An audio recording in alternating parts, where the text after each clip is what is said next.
It's time to talk Packers. Welcome to the show tonight, guys. Excited for our Thursday night matchup for the Packers and the Lions.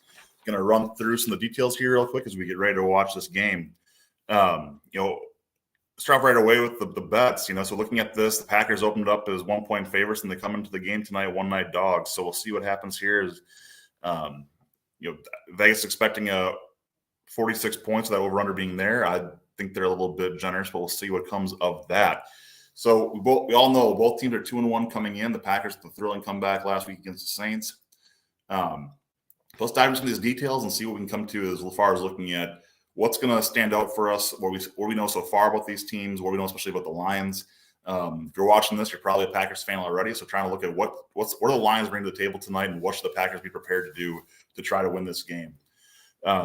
One thing that stands out to me right away looking at this matchup is the Packers hold us a strong advantage in turnover difference. We're +2. The Lions are -3 on the year so far with 2 interceptions and 3 lost fumbles. So there are turnovers that should be available to the Packers tonight. Should we be able to take advantage of those opportunities? The next one looking at is penalties. We talked about it a little bit last week, and looking at this again, the Packers have to stop these penalties. We're right now at a spot where the Packers have had 27 penalties for 220 yards this year, one of the most penalized teams in the league. Detroit has 18 penalties against them for 206 yards. So while they have less penalties, their yardage is pretty darn close.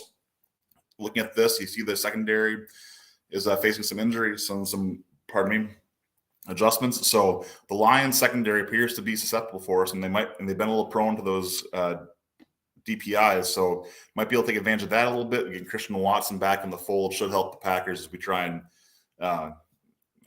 hunt some Lions tonight. Let's dive into that offense for the Lions here a little bit. And we look at so far this year, they're 24 points per game, good for 12th in the league. Yards per game, 381. Good for 8th in the league. Their passing is slightly their strength with 269.7 yards per game, 7th in the league, and rushing is 111.7. You saw last year as well as this year, the Lions, Dan Campbell, they want to run the ball. They made a priority getting David Montgomery in, and then also drafting Jahmyr Gibbs, both of which are leading the team in their carries to this point.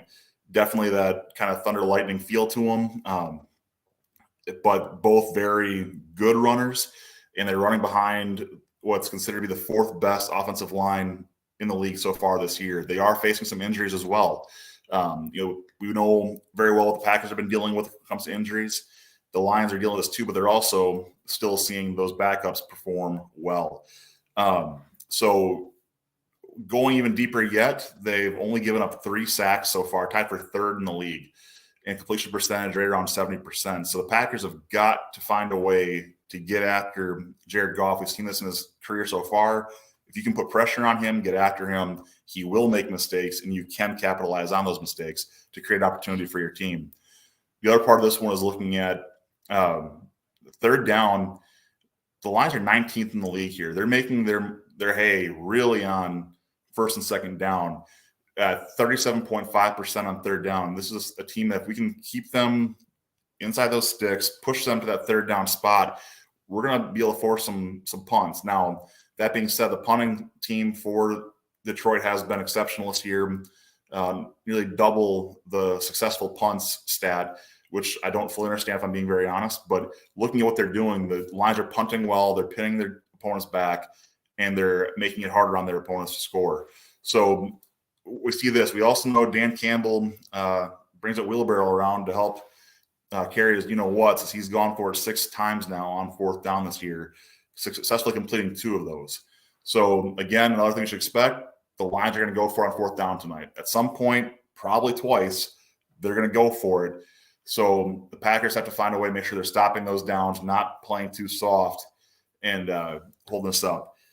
We mentioned before, looking at Montgomery and Gibbs. Montgomery's averaging 3.8 yards per carry, Gibbs 4.5.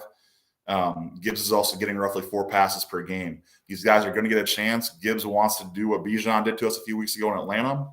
So we got to make sure we're containing these guys and keeping them in. Another standout rookie for the Lions this year is looking at Laporta, the tight end out of Iowa. Big play last week. He gets a lot of targets. He catches the ball. He's sure-handed. He's definitely been a very easy slide-in fit for them after trading away Hawkinson last year. Goff is playing well, putting the numbers up. He's been top 10 in fantasy every week so far this season. So looking at this as a guy that we know there's good golf. We also know there's bad golf. There's a reason the Rams almost bailed on him twice, did bail on him once. So we got to get after him, make him uncomfortable, and try and put some pressure on him and that running game. The next part of looking at this is St. Brown. Amon-Ra St. Brown has been one of the best receivers in the league since he's come in. Very talented, very, again, high-volume guy that puts up plays. So the biggest thing here, as well as looking at, we do not have Jair Alexander tonight. So who's going to cover St. Brown? If it's going to be in the zone, we cannot let there be a linebacker trying to cover him in those important routes, because he will burn us and it will come back to bite us in the butt. The other two, they're kind of the sneaky pieces in this offense, are looking at Josh Reynolds and Khalif Raymond. They're both big play threats. They don't have a lot of touches. When they do touch the ball, it's going for a big play. So it's going to be watching them on those third downs, those fourth downs, those tricky situations. They're going to find that space, and they seem to make those plays in those moments. So really need to be watching those guys. Switching over to the defensive side here for the Lions. Points per game in the middle of the pack right now, 21 points per game, good for 15th in the league. Yards per game is just shy of 300 at 297, good for 11th in the league. Their passing defense, they're 19th with giving up 225 per game. And looking at their rush defense, this is where the Packers have got to figure out and kind of come over our own comfort zone. They are 5th in the league with only 72 yards allowed per game rushing. So we know the Lions can stuff the run. We need to be able to run the ball on them to make sure we're taking care of playing our offense.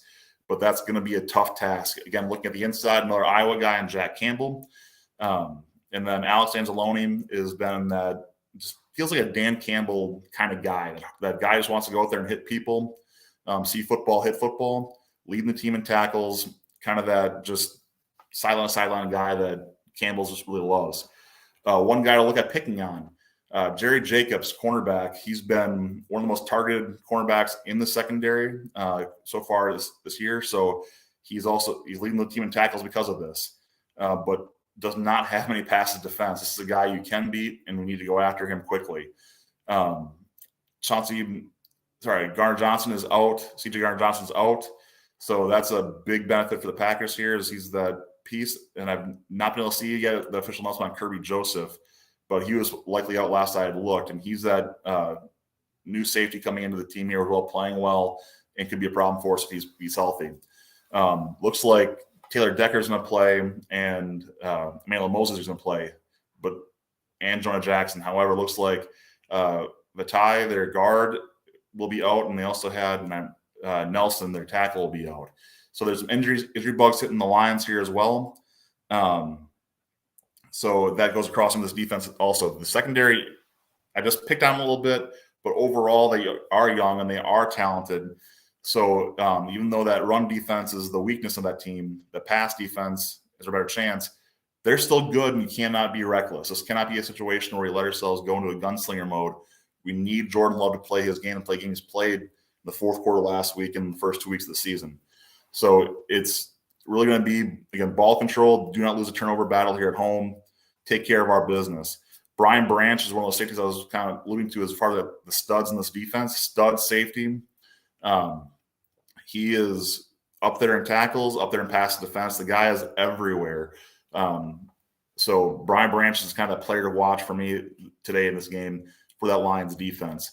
So kind of hit the injuries, hit the overall. Their kicking has been very efficient. They're pushing a lot of touchbacks. And as far as their returns, they take a lot of touchbacks. They don't really want to return the ball a whole lot. So we can pin them and force them into fair catches and touchbacks more often than not. I would like to see us go for some more coffin corners. Felt like we're kind of trying to go for the down the ball, middle of the field.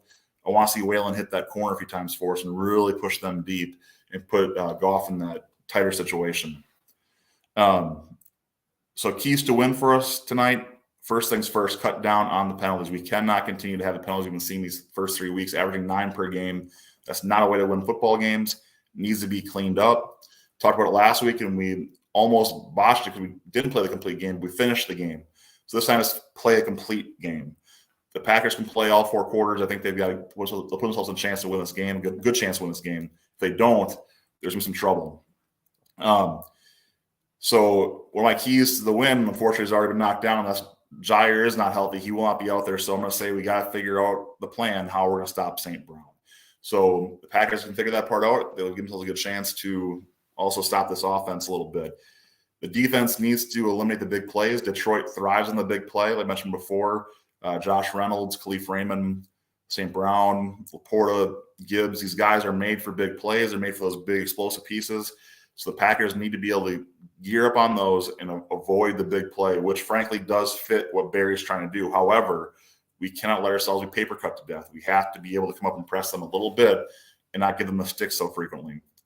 The last one here I want to go to is Love needs to build on that fourth quarter comeback. He needs to further cement himself as the guy. We know he's the guy. But as far as looking at this, he needs to be able to help us against a good run defense. When he's given the opportunity, he has to use his legs, get the first down, keep the drives rolling. He needs to protect the ball, pass well, make good decisions, and start avoiding some of the – obviously he's obviously trying, but not allow some of those bad passes, which we've seen creep in once in a while, especially early in the games. If he can hit some of those passes, the pass to Musgrove being the game right across the middle of the field, he hits that. It's a different game for us last week too. So really want to see some of these things we cleaned up. This is the fourth game. I know it's on a short week. We get Aaron Jones back. So, we're getting close to kickoff here in just a few minutes. Overall, I think just going quickly through my last piece is going to be looking at overall predictions for the game. While I am a Packer supporter, I'm also trying to come here objectively and give us the best idea looking at this. I do think the Packers finish +1 in turnovers tonight. I think we can limit penalties a little bit. We're slowly seeing pop up just based on the trends. We will see an improved special teams unit, but not so much necessarily because of ourselves, but more so because of the way the Lions play it. But we have to make sure we're not letting them get those kick returns that they've not done so far this year, but we need to keep on that. I think that the defense will hunker down in the red zone. We'll see a lot of field goals against us tonight. So that's where, as long as we can protect from those big plays, it should be able to stop them in that spot in that shorter field. I do think that Detroit goes for it at least 2 times tonight. And I'm putting Love at that. He should be in that, say, 19 for 30, 230 yards, 240 yards, something like that, and 2 touchdowns with no interceptions. So final prediction for me on the game.